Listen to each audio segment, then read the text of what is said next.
Hey there, it's Susie here. Welcome to this episode of the Her Business Podcast. We have a great guest for you today here on the show. We're going to be covering themes that are really vital to the growth of your business, and that includes how to think big to grow and how to create strong foundations for your business. We're really going to be looking at the roadmap for your business that helps you connect with your target audience effectively and grow your business.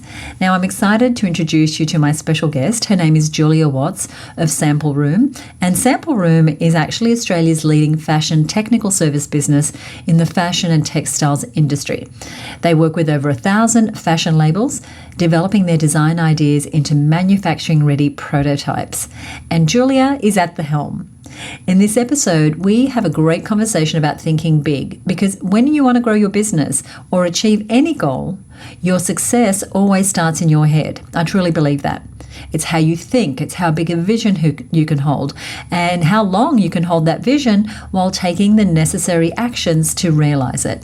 Now, the thing about Julia is she's successful because she's gritty. She has the stick-with-itness that it takes to reach long-term goals and to keep striving and reaching even after many years in business. Now, she's going to share some of her journey, her challenges, and some of her strategies. And as well as talking about thinking big, we're going to talk about having clear goals, systemising your operations, getting the right people around you so you don't burn yourself out. So if you're looking to grow your business, put in place efficient systems and processes, hire reliable team members, and achieve a smoother running business, then buckle up. You're going to want to take some notes. Here we go. Julia, hi, welcome to the summit. Thanks for having me, Susie. I'm excited for this conversation. I love a good chit chat with a woman who's growing and scaling an amazing business, as you are. Thank you. Now, you started 14 years ago, is that right? Yes, I can't believe how time flies. Well, I hope when you're having fun. The longest job I've ever had. The longest job you had. Totally unemployable at this point, I imagine. Yes. So you started 14 years ago. Now, I know you have a 7-figure business. And when you hit the $100,000 mark many, many years ago, what do you remember about that time? Well, it was a big thing. You know, it was, I realized that I had moved from being worried about whether this was going to work to, no, this is a business. And I didn't have to think about, do I get a part-time job or do I go back to my previous employer and see if I get some consistency of work? I was able to run it by myself. I'd proven the process and the systems. And were you by yourself at that point? Had you hired anyone or was it you? I think I had hired a junior at that stage. So it sounds like the decision you made was, there's something here that I can grow. I've kind of proven the concept. Okay. And, and off you went. Now you've grown, as I said, a 7-figure business. What did it feel like to hit $1 million?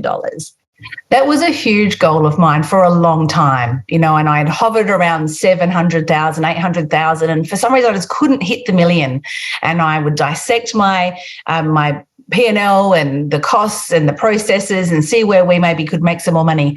And then when I hit it, I thought, okay, right. Because, of course, you've got a lot more people at that stage and you have a very different business in order to do that. It's not so hands-on. It was a huge celebration. I was just so proud of myself for actually doing that. And it just changed my mindset totally into what was possible. Well, you said something that I think is fascinating. You said, well, if you can hit 1 million, you can hit 50 million. And I love the way you think. Can you talk a little more about that? Because that's kind of big thinking. Yes, it is. And it really sort of came up to me only recently when you start talking about bigger numbers in a business, because the systems and processes that you need to reach that million, you're on that similar trajectory. You're trying to work out how can you leverage your time? What sort of team do you need? What are they doing? And then you start thinking about, okay, well, if I've got 10 people, what does it look like for 15 people or 20? And then that level of management comes in that you then hand over responsibility to others to manage certain areas. And once you've overcome that hurdle, then I think you can do that multiple times. And that's when you start thinking, well, what would it look like if I had $50 million? Who would I need? what would we need to be offering at that stage? So, yes, I haven't reached that yet, but it's something to think about. But the vision sounds really clear, like it's in your realm of possibility, which is where everything starts, right? We need to be able to see it in our future. We see it in the world, we can see it in our future. Then we say, well, who do I need and what do I need to learn? And I want to ask you a little bit about that. But before I do that, what do you think were the strategies or habits that got you to that million in the first place? I think you need the vision to start with. It's so easy in business, particularly if you start something and it works. You can sort of always feel like you're trying to catch up. And so you're doing the things all the time. And sometimes, you know, you're even too busy to get another person on, or you're worried about the headspace that's needed for that is very difficult when you're busy in the day-to-day. So going to that next stage really needs you to think big and to think about strategy and really dream about a bigger idea, even if you don't know how to get there. Because I find that once you start thinking about that, even if you don't come up with the solution immediately, it's amazing how things come to you and things fall into place. Or it's like when you buy a red car, you always see red cars. Right. If you start thinking about this, then other businesses pop up and you can see similarities and you can see how they do it. And you're just looking at things in a very different way. So that's a really big one for me. I have always thought about systems and processes. Okay, really important. Really, and I think one of the earliest business books I read was The E-Myth, and I loved it. And I love the idea of systemizing a business so that other people could do the mundane things. But I sort of treat myself like a staff member in whatever I'm doing that I might possibly do again, even if it's a hint of doing it again, then I write a system. Because then that hard thinking of working it out hasn't left my brain. And also, once you've got a baseline, then you can start tweaking and changing it to improve it. But if you haven't got the baseline, then you're trying a different method each time. Did you start that early on? I know for me, it was when we were hiring receptionists in those days. We don't have a receptionist these days, but it was, I had lost my fourth receptionist and I'm like, something's wrong with this picture. I'm the common denominator here. What am I not doing? And what I didn't have was a very clear outline of this, what it takes to be successful in this role. This is how we do it here, to follow the E-Myth methodology. And of course, E-Myth is a fabulous book by Michael Gerber, who we recommend that you definitely look up. You started systemizing early? Very early on. And I'm a very much a systems person, so it speaks to me. But I loved the fact that you could teach somebody, it was written down, they could refer to it themselves. And throughout hiring people, it has given a new person a sense of accomplishment because they can actually achieve things from day one. And in an industry that has very tight margins, it means I'm not spending my time multiple times teaching them again and again. We can run through it. They can have time to look at it themselves. We can then revisit and I can see if there needs improvements in the system, but it allows you to build on that. So now a new person, a new team member in our business, they have a welcome page and it outlines the first 4 or 5 weeks of don't try and concentrate on everything. These are your immediate tasks. Master them this week. And then this is the next task. These are the manuals that you can link to so you can follow that through. So I think personally, and it may be from coming from a workplace where you're literally shown your desk and directing work itself. And I just think it makes people feel bad. It's totally inefficient. So that was one of the key, the key goals for me as a business owner is to set people up for success. And so those systems and processes are a key component of that. So I know that planning is one of your strengths. We'll talk a little more about that, and obviously systems, but sometimes we need to do scary things to grow, things that are a little bit outside of our comfort zone. What have been some of those things for you? Well, I recently traveled to Europe for a month for a couple of trade shows, and they were scary. I definitely felt on the first day or setting up for the second trade show, I walked into a hall and there were like 19 halls, 1,600 exhibitors, some people spending $2 million on a stand alone. And I thought, which I don't feel very often, I thought, I'm out of my depth here. What am I doing? I'm not big enough for this. And then there's a bit of a sense of, well, we're here now. So I sort of threw my hat in the ring and then stepped up. Now, it didn't matter that we had a pop-up stand. It didn't matter that we weren't spending $2 million. The offering that we had was obviously right for the show. But it's a scary thing, spending money and investing money. And you know, there's sort of like those bigger goals and those bigger elements that are scary. But then there's also the small things that you don't even realize are stopping you. So I love setting goals and so I set goals every 90 days, of course, and through that have maybe 3 big projects, and I write micro tasks, and then I pull out 2 of those each week to concentrate on. And they're the only things I'm allowed to do, because if I'm hesitating, then there's a reason for that. And so it often shows up in me what is stopping me that I can then look into. So, for example, recently I launched a membership, a back-end membership, and I had hesitated for a long time. And I thought, what's that hesitation? Why aren't I pressing send on that email? And then I had to really investigate my stuff to overcome that, to then get to the point of pressing go. And so I think if you have those very set projects and the tasks, you can't hide in the easy stuff. And it is easy to hide in the easy stuff, right? Here's a list. I've checked things off. Surely I've done okay. And those big, important things are still sitting out there. So just walk us through that again. So 90-day goal. And then tell me how you get to the 2 things a week. Just walk me back. So I have, well, first of all, I do my year goal, my strategic, big, hairy, audacious kahuna. And then I break that down into a number of projects. I'll choose 3 of those a quarter. And then I write down all the micro tasks. And those micro tasks, I pull out 2 a week. I love that. So you don't just go, well, there's the big picture. You actually break it down into what you can chew off, if you like, for lack of a better analogy, every week, you said, yeah. Exactly. And if I'm really busy, I'll even break that down to 15-minute tasks, because you can always do a 15-minute task, but it's sometimes hard to grab an hour. Absolutely. Especially when you're working as hard as I know you do in your business. And I want to come back to talking about self-care, but I want to just stay on this idea of mindset at the moment. Because motivation, feeling like doing what we're doing can come and go. But I know that for you, planning, and maybe it takes us back to what you just said, is one of your strategies for overcoming highs and lows in motivation. Yes, absolutely. Because I think that you can be very motivated at the beginning with the idea. And then when you need to break that down, one of my favorite sayings is write the list and follow the list. I love that. Remove all the hesitation, and hesitation wastes a lot of time in business and in life.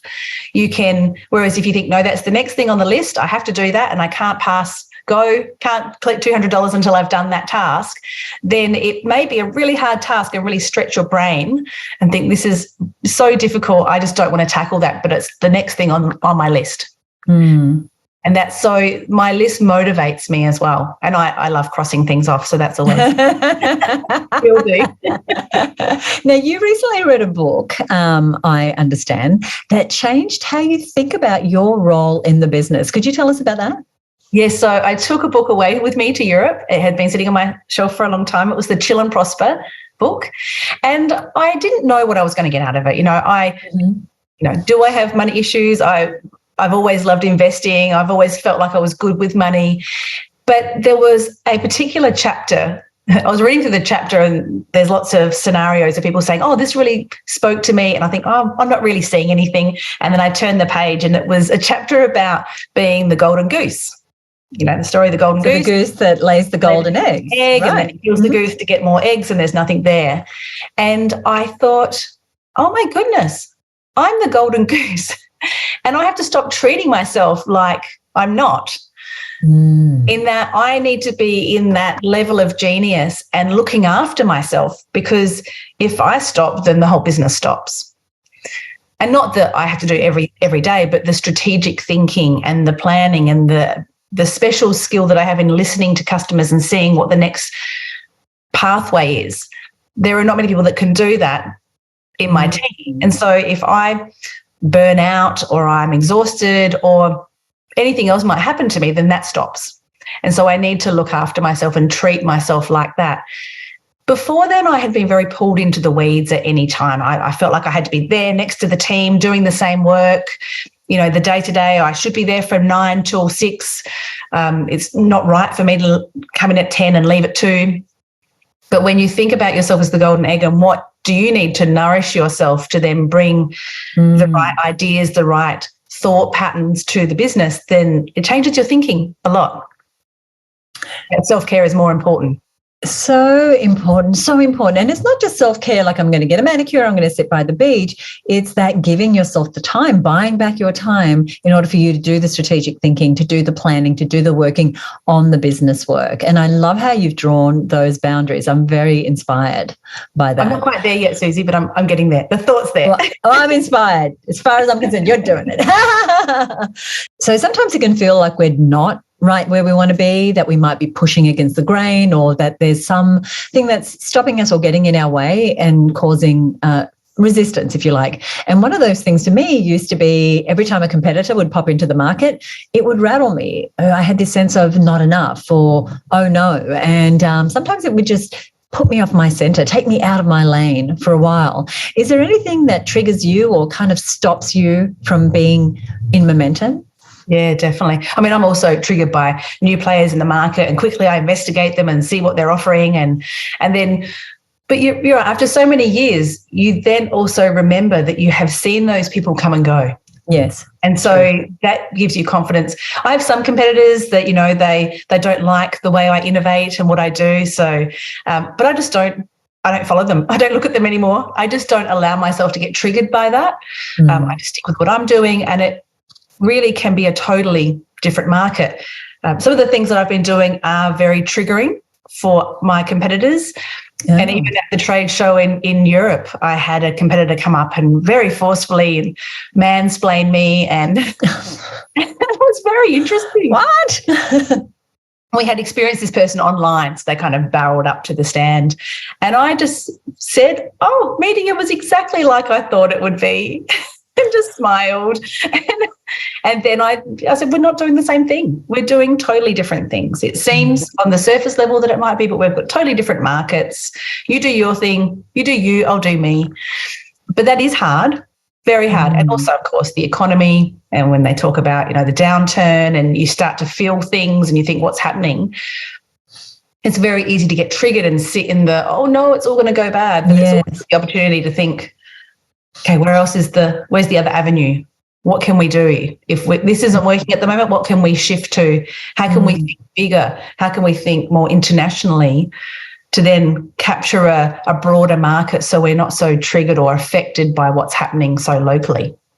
That's so interesting. And so you've just been to the trade show, and I, like you, I travel, and I travel for education, I travel for work, I travel for fun. And that expanding and seeing what the rest of the world is doing is also a really great way to go, oh, there's a lot more out there, and there's more than enough for everyone. You know, if everyone just chooses their lane. Yeah. The big anything world. else you want to say on that? Well, I think that you're right. When you travel internationally and you see there are different levels in customers, in competitors, in marketplaces. So when you travel internationally, you see how big the world is, and you see people still spending money. So it gives you a lot more confidence. Well, if they're spending money, then we've got a similar customer. So therefore, you know, I'll talk to them and see if there's something that we can do together. So it really expands your mind and takes you out of what's happening in your immediate suburb, I guess, or your town or your city. I think it's really important to think internationally these days and realise that your customer can be everywhere. And I think that works also on a smaller level, in that if we are a solopreneur, we've hit $100,000, but we're not making connections with people who are doing other interesting things, people from different industries, we can feel like it's, you know, the sky's falling in if we just pay attention to the media, for instance. But something I see inside of our community, inside of our mastermind that you're a part of, inside of our greater network, is that there's women doing really innovative things. They're finding niches. They're having their best year ever during the pandemic. You know, they're recovering, they're reinventing themselves. And so that staying connected with something bigger than ourselves is, I think, you know, at the bottom of what you're talking about there. Absolutely. I want to circle back to you as a CEO and finding the balance of working on the business and in the business. And balance is probably a bit of an ambitious word, I think, especially for most women as they're juggling a lot of things. How do you keep yourself out of the nitty-gritty? You kind of touched on it earlier, but like, what do you do in your business these days, and what do you not do at a big level? Yeah, so I work from home one day a week on the business. Great. And I, for a little while there, the questions were still creeping through and the phone calls, and I just said, please treat me like I'm not working today. I'm not. Okay. So you're working from home, but you're not connected to the office. Yes. Yeah. I said to the team, it can wait till Monday. Nothing is that urgent. People understand. But I have always said to my clients, I don't meet people on Fridays. Okay. Mainly because in winter I go to the snow on the weekend. It's part of my life. That's what it's all about, right? Yes. Yeah. So I joke and say for 6 months of the year I work 7 days a week, and for, the rest of the year, really 10 weeks of the year, I work 4.5 days. Okay, not quite so true, but it has been a rule of mine, and I've been unapologetic in that. I'm not going to be available all the time because people will try and push you to what they want, and then you can just work all hours of the night and day. So that Friday, and for a little while I was doing Thursday and Friday, that felt wonderful. I can really put my head in the space of that much bigger thinking that requires you to totally absorb yourself in a new topic or a subject without interruption. So that has progressed the business further forward than anything else. And did you come to that decision like all of a sudden, or did you do a half day and then because I'm hearing in the distance, I'm hearing women saying, but that's a whole day. Like, do I just jump into it? Like, did you just go, okay, one day? Or did you go, I'm going to do half day? Oh, I could probably stretch it to a day. How did you ease into it? I think COVID helped me jump forward because I was working from home. And so that disconnection from the office was the first thing. I've just spent a month in Europe and I didn't really do any day-to-day. I didn't think that was ever possible for, I'm talking 13 years. I thought I had to be there. Even going on my honeymoon was difficult. I was still pulled into things, which is crazy. So COVID definitely helped disconnect so people had to think about themselves. Just lean over and ask. Of course, having the right team. I've got an amazing team. But that allowed me to then continue that on. So I say, okay, well, I'm still doing this on Friday. And also the investment I've made in my education through Marketing Mastermind, you need to get the value from that. You can't do that when you're sitting at the desk, or I can't do it sitting at my desk with the team because I'm pulled into answering the phone and answering emails. So that was the combination of investing. Now let's make this worthwhile and have the space to be able to do what you've paid for. So I think that's the beautiful thing about investing in things that you need to, it comes hand in hand. And I would love to get back to a point, recently my husband was working in my business for the last 4.5 years. He's only just recently left. And so I've rearranged everything. So I really want to step into that CEO role where I'm not doing the day-to-day. And that's exciting and scary, and there'll still be a pathway to get there and finding the right team. But the other thing that's scary about that is you have to come up with bigger goals, Tell me about that. Well, I feel like you can bring other people in that will free up your time. Right. Then what are you going to do with your time? Otherwise, if you don't fill the time up, then you just get sucked back in. This is true. You're true. You start making things, making up work because, just being. Yes. Who can do that? Exactly. But it is always a struggle in that being pulled back into feeling like, it took me a long time when I was first a boss to ask people and expect of people, that's your role. Instead, I would do a lot of, here's what I need to do. We'll do it together. Oh, interesting. Make me feel better. And then it's like, no, you know how to do that. that's your job now. And so I'll sometimes say to people in the team, I haven't actually done that for a long time. You'd be much better than I am at that. But it's important to leverage, because otherwise you're always slightly attached to it. There's always a line back to you. That's right. Yes. Very good. Now, you work with fashion designers, many of whom I know are young, but they're also young in their business success. What do you feel is the best advice that you can give them about building a business that lasts? It's definitely about understanding your customer and finding that niche. But it's also the project planning, like we've spoken about. And we just did a 90-day planning session with my mentees. Not many of them understand how important that is yet. The ones that do have progressed so quickly because they have the pathway, they have the person to ask what those micro tasks are, to then write them down and complete them. So when people move into that space, then their business really takes off, because the biggest difference between a startup designer and established designer is really that project management. As a designer, that's really your role. And that project management is just having the timeline and following the timeline, or having the list and following the list. And so the same thing that I do in my business is what I teach startup designers. You said something else, though. You said about really understanding their customer and their niche. And I think that's important in any business. How do you approach it with the people that you educate on how should they think about that, their customer? Yeah. We have a thing, it's called the Recipe for Fashion Designer Success, which is a course that we run at the very beginning. It's the beginning stage of the mentoring program that we run, which really it showcases how to build a brand, relating it to building a dinner party. Cool. Who's going to be at the table? You're not going to invite your grandmother and your best friend to the same dinner party, because sometimes people get so scared about creating a niche because they think they're going to narrow it down so much they haven't got any customers. But when you flip it around and say, well, what's the alternative in a real sense, it just seems strange to offer everything to everybody. And so there's 24 emails that come out that go through different areas of designing a dinner party and how it relates to designing a fashion range, which seems strange, but it really works. I think that is a brilliant analogy, because I hear every single day, it's like, well, if I've got 25 ideal client avatars. Well, who are you really catering for? Who are you the ideal person for? Who are you the go-to person for? But I love that analogy of, like, who would you invite to a dinner party? Hang on, if it's Thanksgiving, sure, you're going to have grandma and you're going to have your niece and whatever. But if you're like, this is my ideal dinner party, you're going to have people who are similar. They have enough in common. They probably have lots to talk about, and they have similar qualities and backgrounds, and the things that they stay up at night worrying about are similar. So I think that is a fabulous way to teach niche. Yes. The analogy book that I heard about on one of your podcasts, your favourite books for you and Michelle were talking, an analogy was one of them, and that's when it all just spilled out.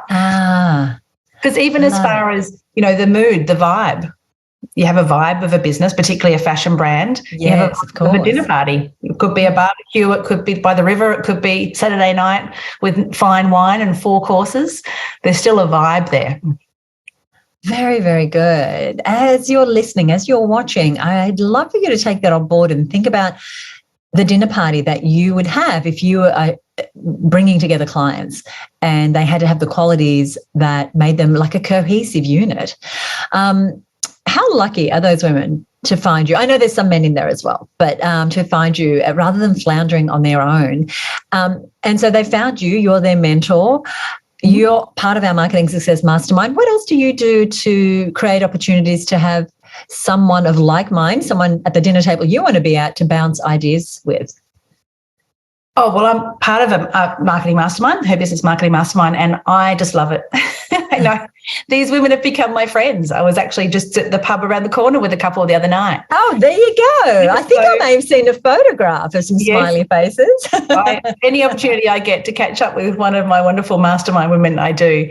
There is just a similarity in a thinking and the goals, and also the understanding of how your mind works. So you can come up with an idea and they're not going to, some people in your life say, oh, why do you work so hard? Or I wouldn't take on that risk in the mastermind. No way. They're talking big goals. They're talking about, well, what about this? And have you thought about that? And I liked what you said there. And have you listened to your, like, they can hear things in you that sometimes you can't even hear. I think it's a real gift to be around people who are on the same wavelength that you are. And sometimes when you're a business owner, you don't think there's anyone on the same wavelength. Right. It's a very unique experience. And, you can turn up to the Sunday barbecue and, talk to your brother-in-law about it, but it's not the same unless your brother-in-law is growing and scaling a business. Yes. Julia, at Her Business, as you know, we have a tagline, which is do what you love every day. What does it look like for you to be doing what you love every day in your business? Oh, There are some days when I don't love what I do in business, but the majority of the time, I love seeing people reach their potential and in a way that they didn't think that they could. The mentoring program I run is for people with no prior knowledge or experience in fashion that want to start their own business. And it's just wonderful to see people come to launch their label and they didn't ever think that was possible. They thought, well, if I'm not going to go and study for 4 years or I haven't worked in the industry for 10 years, I don't know what to do. So they have the idea, they have the passion. I just support them in what they do along the way. And it's a wonderful thing to see someone glow and grow in who they are and build that confidence and understand what it takes. It's lovely. Well, I want to say thank you for being part of the summit. I want to wish you many, many, many, many more days of doing what you love every day. Thank you so much for joining me. Thank you so much, Susie. That is our conversation with the lovely Julia Watts. Now, I hope you gained some valuable insights and practical strategies to help you in your business. Like Julia said, setting clear goals, systemising operations, and thinking big, they're all pillars of business growth. And so you want to start there. You want to start with your thinking. And if you find yourself shrinking in your thinking, then you really want to surround yourself with people who think bigger. That is something that I have always done. And it's always stretched me and challenged me many times. But I keep going there because I know that when I start to think bigger, I start to grow a bigger business. Staying connected with like-minded individuals and staying in the learner's seat are essential to growing your business.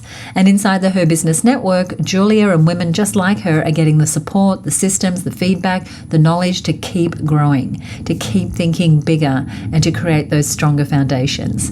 Now, if you'd like to join them, we have now made places available inside the Her Business Network, and you can join by heading over to herbusinessnetwork.com. You'll see some information about the network and you'll be able to go ahead and join us. We'll get you inside instantly where you can start to make connections with other women business owners. Now, if you enjoyed this episode with Julia, there's another episode I want to point you to. It's one we published recently with entrepreneur Chantel Gilbert of Blue Gum Electrical Solutions. That episode is called From Small Business to Big Success, Embracing Fearless Growth. And one of our listeners, Rachel Hebard, said this. She said, great episode. Really enjoyed listening to a snapshot of Chantel's path to success. And you can find this episode in our archives. It's episode 238. This episode is 241, so it was just a few ago. You'll find it wherever you are listening to us right now. Now, if you haven't already subscribed to the show, be sure to do that because you'll get the next episode and we've got great interviews coming up. As I said, if you're a business owner who wants to scale your 6-figure business into a 7-figure business, or you're already at 7 figures and you want to keep growing without burning yourself out, then join us inside of our amazing community at herbusinessnetwork.com. Thank you so much for being here. I love doing this show for you. I appreciate you listening and sharing the show with your friends. I love it every time I get a comment like Rachel's comment, which I shared with you earlier, and hearing what you've implemented or what you've learned. As I said, if you're new to the show, be sure to subscribe. If you enjoyed this episode, please go ahead and give us a rating or review on Apple Podcasts. I would so appreciate it. And it just means that this great information, great guests like Julia get to be known by women all over. So join me next time right here on the Her Business Podcast. Bye for now.